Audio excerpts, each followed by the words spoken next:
another night of my Christmas countdown. Did you know that you can wait for many things in life?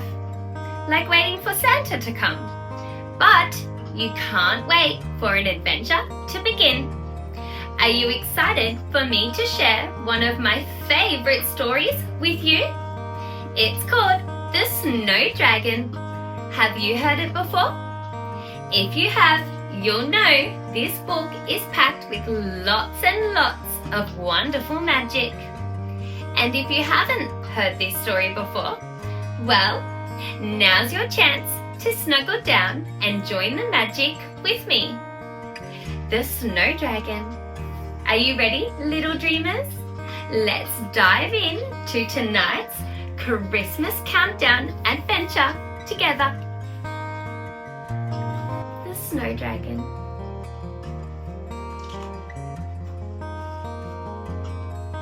It was Christmas Eve, and Phoebe could see that the little town of Whistlethorpe was covered in a thick layer of snow. It was the first snow of winter, and it had come silently in the night, the way magic often does.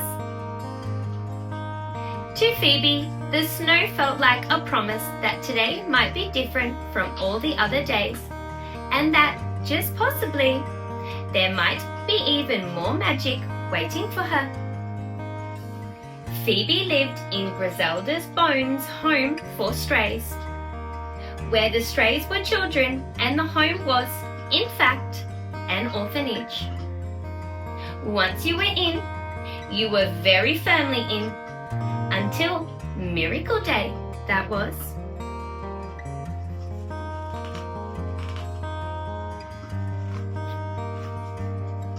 Once a month, Griselda opened the gates to parents, hoping to adopt a child. If you were picked by one of the families, the day you left, that marvelous day, became your miracle day. Only it never seemed to happen to Phoebe. The pile of books Phoebe was balancing on in the attic, where she often hid away and looked out at the world, swayed, and there was a scratching sound followed by a yap. A chestnut brown sausage dog clambered up the dusty tower. "Snow Herb, isn't it brilliant?" Phoebe exclaimed. But Herb was only really interested in two things: cuddles from Phoebe and dancing. Phoebe sighed. Today was a bittersweet day. It was her friend Jack's miracle day.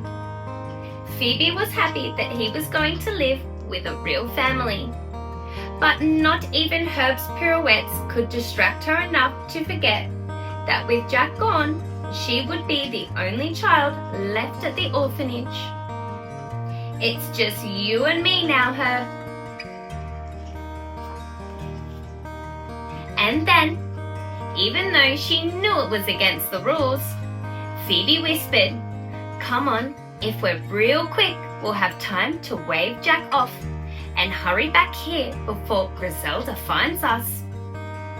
Phoebe scooped up Herb, clambered out of the window and shimmied across the roof towards the fire escape.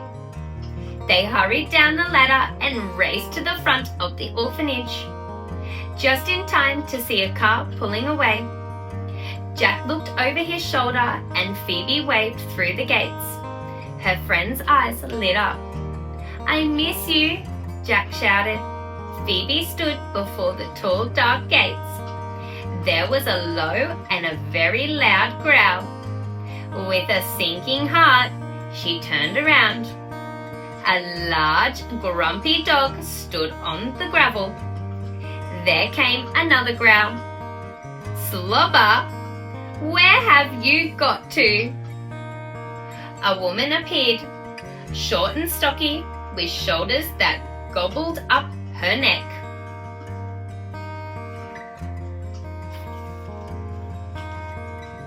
Griselda peered over her clipboard at Phoebe, then looked back at her register. "Girl with the hair as white as snowdrops and eyes as large and round as puddles," she read. "You're the one who stares at nothing through the windows, aren't you?" Phoebe shook her head. "Oh, it's never nothing, Miss Bone.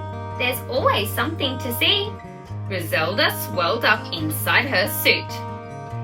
"You should know that at this orphanage, daydreaming is banned, skipping is forbidden, and hide and seek is out of the question. It is my duty to grown-ups everywhere to wage war on childness. I will not rest until I have blasted daydreamers, skipping and hide and seek from our country." Phoebe wondered where on earth all the daydreamers and skipping would be banished to. Norway, perhaps? "I have decided to cancel the Christmas holidays and continue with lessons." Griselda snapped. "We must look at your future, Phoebe.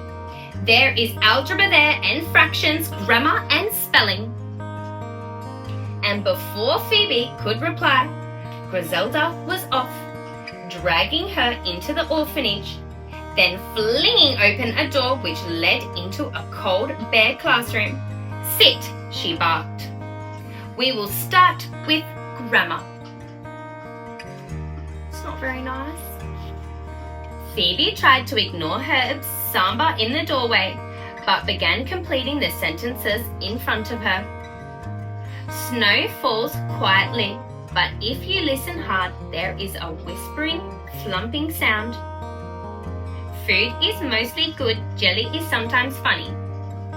Children are a bit small, but they are often fierce and very brave. Dogs like dancing." "Excuse me," Phoebe said. "I've finished." Griselda scanned Phoebe's sheet of paper and made a strange, retching sound. Whispery and flumping aren't even words. Dogs like dancing? Herb made a sharp exit. There was only one suitable response to each sentence. Griselda boomed. "Snow falls down, food is necessary, children are annoying, and dogs like bones." She's not very nice, is she, Griselda?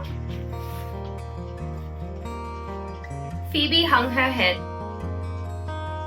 "You are a word mangler of the very worst sort. That is the reason nobody wants to adopt you. Only a night in the kennels will drive this childness out of you." Phoebe tried to protest, but Griselda and Slobber were already marching her outside. Griselda flung Phoebe into the kennel and fastened a metal cuff around her ankle before striding away with Slobber at her pinstriped heels. Phoebe snuffled as a tear smudged down her nose. So Herb scanted inside to the kennel, performed a hopeful little waltz, then snuggled into her chest.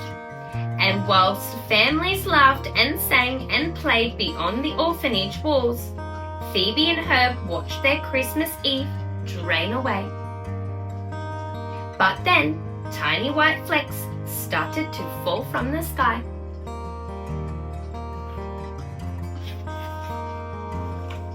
"It's snowing, Herb.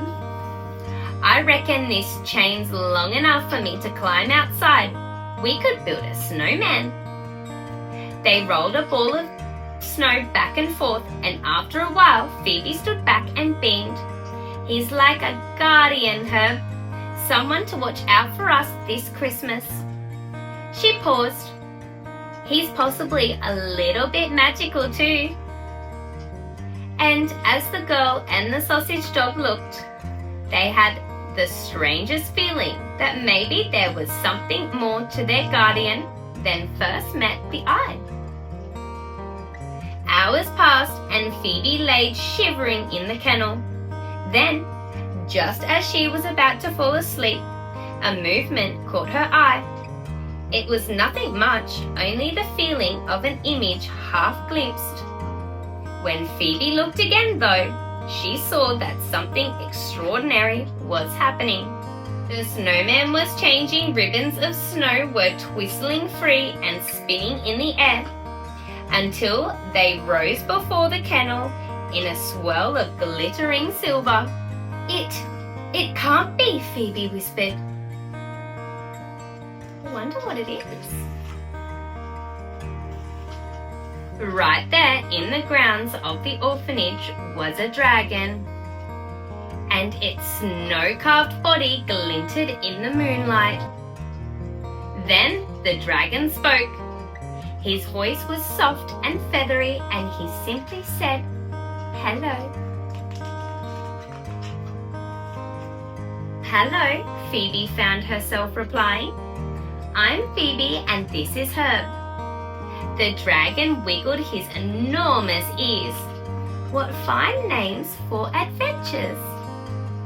Phoebe's chest swelled and Herb did a quick can-can. "We're going on an adventure?" The dragon nodded. "Dragons only appear to those who need them. We stay for one adventure and then we melt back into the landscape." He smiled. "I suggest we set off. You can be late for many things in life, but you should never keep an adventure waiting." Phoebe's eyes grew large because that was quite possibly the best sentence anyone had ever said to her. As the dragon spoke, the cuff around Phoebe's ankle clicked open and a white cloak appeared around her shoulders. The dragon lowered his body and Phoebe climbed carefully up his leg before setting herself and Herb just below his ears. "Do you know why my ears are so large?" the dragon whispered. Phoebe shook her head. "So I can listen to all of the wonderful things that you have to say." Phoebe's heart glowed. There might be a woman in a pinstripe trying to tear her down, but here was a dragon building her up.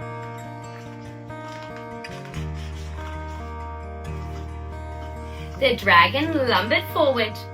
One stride and he was over the gravel. Another, he was past the flower beds, and just as Phoebe thought they would career into the trees, he surged into the sky. Up and up they went. "We're flying, Herb," Phoebe cried. She looked down at the streets below and noticed a gap in somebody's bedroom curtains. 2 children were sitting up late on a bed, and in between them was an unopened present. But when Phoebe peered more closely, she saw they were snatching the present back and forth. Phoebe frowned. "Why are they fighting, Snow Dragon? Why do they not realize how lucky they are?" The dragon replied, "They are always waiting for more, but everything they could ever want is right there already."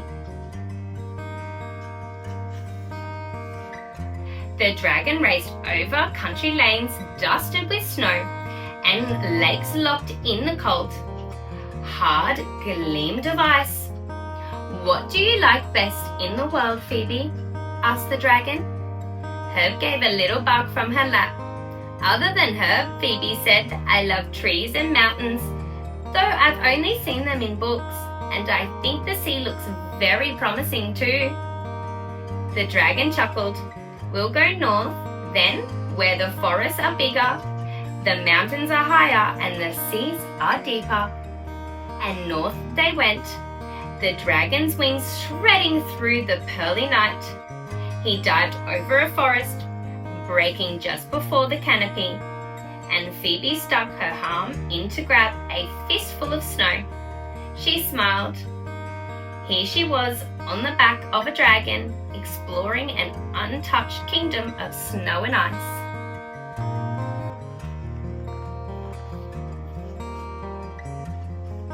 "We're like birds, Herb, as free and as fast as birds." They sailed over a train rushing through the countryside, and Phoebe gasped as she took in the carriages of people. "What happens if we're seen, Snow Dragon?" "Oh, we won't be seen." The dragon's voice was soft and low. "We all have the gift of wonder, Phoebe, but sometimes we forget how to take a good long look at the world. and so we miss the miracles all around us. Phoebe stroked Herb. I won't ever forget. They flew onto the mountains where the summits reached up and touched the sky. The dragon circled the highest peak and then sank lower until his talons crunched onto the mountain. He folded his great wings in and they sat, without saying a word. The whole world spread out below them.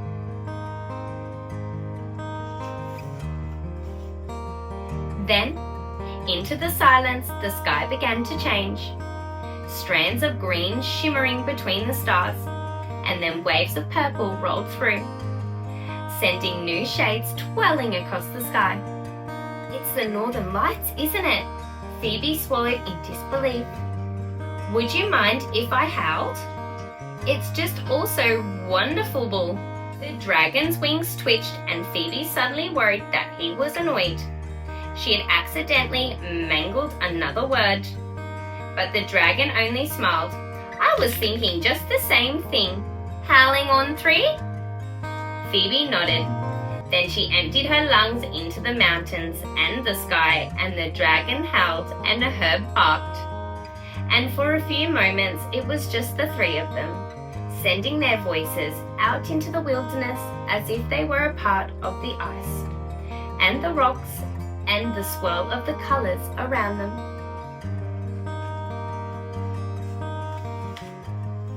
Then the dragon rubbed his head gently against Phoebe, and though she tried to stiff her yawn, it squeaked out. He pushed her off, and they skimmed over the mountains, glens and castles until they were whizzing above the silvery sea. The dragon's talons tore through the surface, and Phoebe swung a hand down to touch the water so that she would remember days later when she was trapped in the orphanage that she had ridden a snow dragon over the North Sea. Happy Christmas, dear Phoebe, the dragon whispered. Phoebe ruffled his raged ears. Happy Christmas, Snow Dragon. It's been the best one of my life. Herb did a celebratorial jig on her lap, and then they sat watchfully as the dragon glided back over the countryside. The stars were still shining when they touched down in front of the kennel, and Phoebe wondered whether any time had passed at all. Thank you, she said as she slid down the dragon's leg, for the adventure and for the talking and for all the bits in between. Phoebe wrapped her arms around the dragon's neck, and he closed his wings over her. After a while, he drew back, but as he did, he spoke in a rumbling whisper. Someday your life will open up, far beyond the orphanage walls. And when it does, Phoebe, I want you to remember our adventure. Be content, be watchful, be brave, and never stop believing in miracles. The snow dragon before Phoebe began to shift and swell. Then the dragon faded. Phoebe's cloak vanished too, and she felt the metal cuff around her ankle again. She turned to Herb, and together they trapezed back towards the kennel to dream of skies that danced with colour and mountains cast in ice. The next morning, Phoebe woke to the sound of footsteps, and soon Griselda came to interview. Slobber and I were mulling over our latest policy for the war against childness. It's called How to Stamp Out Word Mongering. She glared at Phoebe, whose teeth were chattering. What do you think? Phoebe tried to conjure up the snow dragon in her thoughts. His magic had made her feel important, but now a terrible emptiness spread out inside of her. She words and willed herself to be brave. Happy Christmas, Miss Bone. Christmas? Griselda ground the word between her teeth. She then threw Phoebe a dark smile. I had forgotten about our Christmas chase. The only thing that makes this dreadful day even slightly bearable. Phoebe shuddered. The chase was a miserable event which saw Griselda and Slobber pursuing the children through the orphanage until Slobber found the juicy bones they were told to clutch. I had thought there wouldn't be a chase this year with all the orphans gone. Griselda sniggered. But Miracle Day didn't come to everybody, did it? Phoebe shook her head. Griselda performed several squats. Then she wrenched the cuff from Phoebe's ankle. Minutes later, Phoebe was crouching at the top of the stairs, a bone clasped tight in her hand. Griselda's whistle blared through the house and Phoebe's whole body trembled. Run, Griselda yelled. Phoebe and Herb tore down the stairs before skidding into the hall and racing towards the grandfather clock. They climbed inside and pulled the door closed behind them. Outside paintings crashed on the floor, furniture toppled. Phoebe squeezed her eyes shut and she thought of the snow dragon's words. Someday your life will open up. Phoebe wished that day closer. Let it be now, let it be today. To the attic, Griselda yelled to Slobber. They ran from the hall, smashing vases and tearing down lamps. And so it was, perhaps unsurprisingly, that they didn't hear the doorbell ring. But Phoebe heard it, and the flicker of hope stirred inside her. Quite carefully, she pushed the grandfather clock open and tiptoed towards the door. Then, hoping so hard that her toes curled up inside her shoes, she turned the handle. A man and a woman stood before her. The woman had long brown hair and a smile full of warmth and kindness that Phoebe felt her knees wobble. She looked at the man beside her, whose hair was also dark and whose eyes were as bright and blue as his scarf. The chase raged on as Griselda and Slobber clattered along the corridors, but the couple didn't seem interested in any of that. We received some paperwork this morning, the woman said, holding up a file. These are the legal documents for the adoption of a 7-year-old girl with hair as white as snowdrops and eyes as large and round as puddles. Phoebe's heart fluttered. It's you, isn't it? The child we've always been hoping for. Phoebe stayed very still and very silent. She didn't want to ruin the most exciting conversation she had ever had. The documents are signed by a lawyer from a firm called Snowden Dragoness, said the man, and he glanced behind him. Although the orphanage was locked, we climbed over the gates anyway because we hoped that you might be inside. Phoebe shut her eyes for a few seconds and then opened them again, half expecting the couple to have disappeared. But they were still there, and the paperwork was still there, and possibly that she might be wanted and loved was still there too. Her miracle day had come, and it was more wonderful and more magical than anything she could have dared to hope for. I'm Phoebe, she said quietly, and this is Herb. While Griselda and Slobber stormed through the orphanage, the man, the woman, the sausage dog, and the 7-year-old girl with hair as white as snowdrops and eyes as large and round as puddles climbed over the padlocked gates and walked out into the world.